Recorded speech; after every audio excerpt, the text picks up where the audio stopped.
On my daughter's wedding morning, our family driver pushed me into the trunk and threw a blanket over me.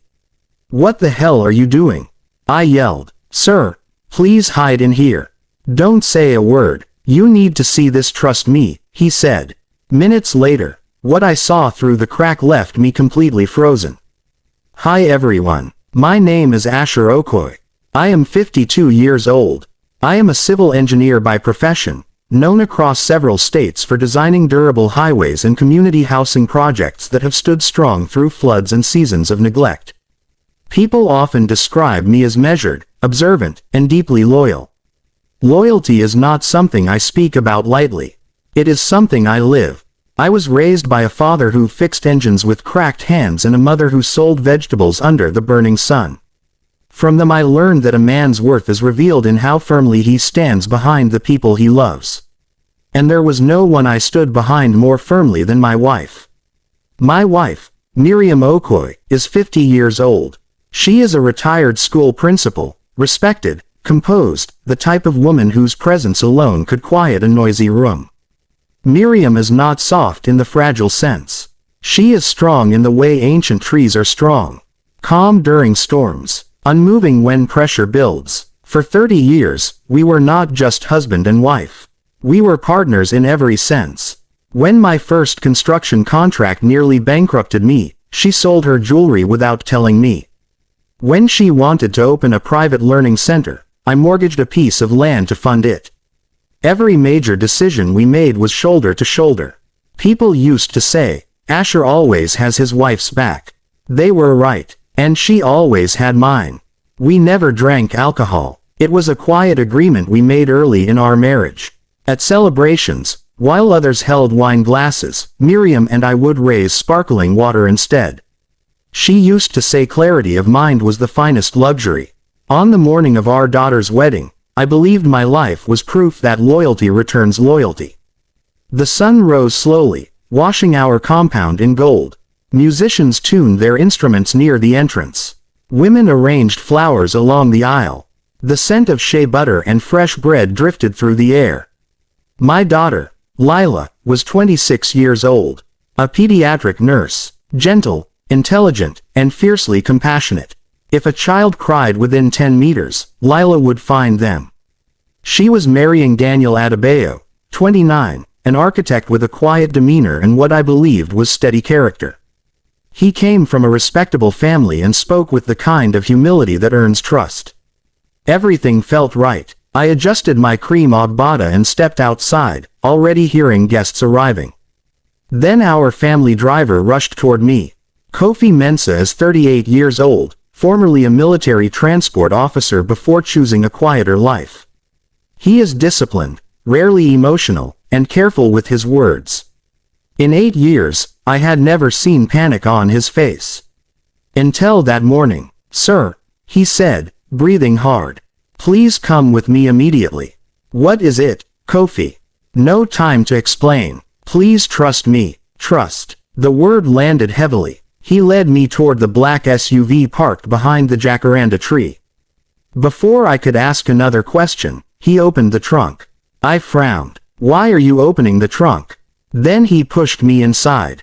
On my daughter's wedding morning, our family driver pushed me into the trunk and threw a blanket over me. "What the hell are you doing?" I shouted. "Sir, please hide in here. Don't say a word. You need to see this." "Trust me," he said. There was fear in his voice. Not panic. Protective fear. The trunk closed. Darkness pressed around me. The engine started. We drove only a short distance before stopping. Again, footsteps approached. Through a narrow crack where the trunk did not seal completely, I saw the driveway. Then I saw them, Miriam and Daniel. They stood close, speaking in low voices. My heartbeat slowed, not from calm but from instinct. When something serious approaches, the body sometimes becomes very still. Daniel spoke first. "Is everything ready?" Miriam nodded. "Yes, but we must be careful. Today is about Lila. Nothing must disturb her happiness." I leaned closer to the crack. "Careful about what?" Daniel exhaled. "I still feel terrible hiding this from Asher." Miriam placed a hand on his arm. You will not hide it for long. After the ceremony, we tell him together. Respectfully. My mind stumbled. Tell me what? Daniel looked down. Are you sure he will accept it? He may struggle at first, she said softly. But Asher is a fair man. He raised our daughter to follow her heart. He cannot deny me the same dignity. A strange chill moved through me. Then Daniel said the words that froze my blood. I love your sister, Amara. I want to marry her properly. No more secrecy. My chest tightened. Amara, Miriam's younger sister, 39 years old, a travel consultant who had lived abroad for years before returning recently after losing her husband. I remembered the quiet conversations. The late evening phone calls. Miriam defending Amara whenever relatives whispered that she should not remarry so soon. Miriam smiled gently at Daniel. You have been honorable, waiting until today so Lila's joy is untouched. After we speak to Asher, we announce the engagement next month. Daniel nodded. Thank you for supporting us. Many families would have reacted badly. My husband is not many families, Miriam replied with quiet pride. He is a just man. The air rushed back into my lungs so suddenly I almost coughed. Good God, I had expected scandal. Instead, I found protection. Respect. Planning. Not betrayal. Kofi opened the trunk minutes later. I climbed out slowly, my knees still adjusting to reality.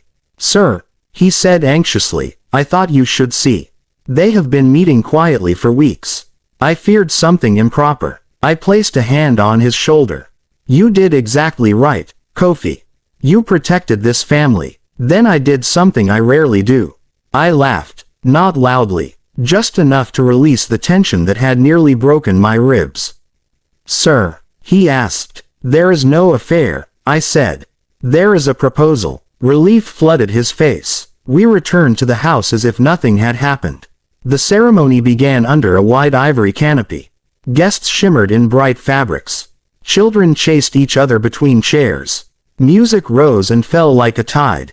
When Lila appeared in her gown, my vision blurred. Not from age, from gratitude. As I walked her down the aisle, she squeezed my arm. Papa, why are you smiling like that? Because today reminds me that love grows. It does not divide. After the vows, after the applause, after the photographs, Miriam approached me holding 2 tall glasses. Sparkling water. Tiny bubbles climbing toward the surface. She handed one to me. To clarity, she said with a small smile. I raised my glass. To standing together. We drank. No alcohol. Just the clean, bright taste we had shared at every milestone of our lives. Later that evening, as the sky softened into amber, Miriam led me to a quieter corner of the garden. Asher, there is something I must tell you. I pretended to consider. Does it involve Daniel and your sister? Her eyes widened. You already know. I overheard enough. She searched my face. Are you angry? No. She let out a breath that seemed held for weeks. I wanted to protect Lila's day, she said. Amara was terrified people would gossip. Daniel insisted on waiting so our daughter would never feel overshadowed. I nodded slowly. You chose dignity. I respect that. She touched my hand. We built a family rooted in fairness. I could not act differently now. At that moment, Daniel approached with Amara beside him. She looked nervous, twisting her fingers together.